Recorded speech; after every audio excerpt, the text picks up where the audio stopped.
Chaque année, la Médina de Tunis s'anime au rythme de la culture et de la création artistique. Pour sa 42e édition, le festival de la Médina transforme les espaces historiques de la ville en scène vivante où musique, tradition et modernité se rencontrent, offrant aux habitants et aux visiteurs un véritable voyage au cœur de l'histoire et de l'âme tunisienne. Reportage de notre correspondante Mabrouka Redir.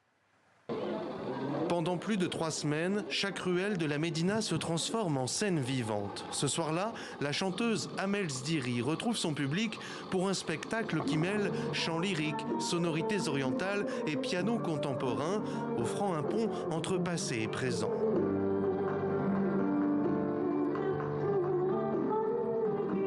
Quand j'ai commencé à chanter, d'ailleurs l'endroit, ça donne vraiment un aspect très spirituel.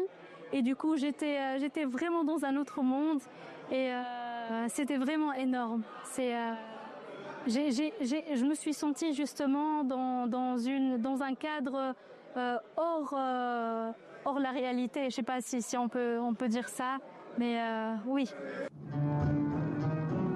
Accompagné de musiciens tunisiens et du compositeur suisse Simon O, entre tradition et modernité, l'ensemble incarne l'esprit du festival, faire vivre la Médina à travers l'art et le dialogue interculturel.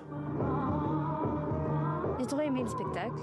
Enfin, j'ai adoré la musique, les sensations. Enfin, on dirait on est dans un autre espace.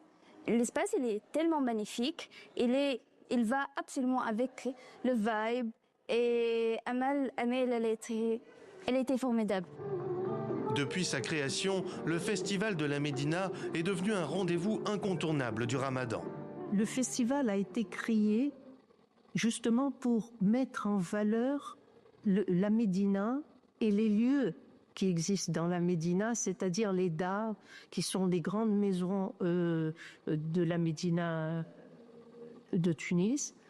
Et c'était pour attirer le public vers la Médina qui a été un peu qui s'est éloigné de cette Médina vers les quartiers modernes, nouveaux du Grand Tunis.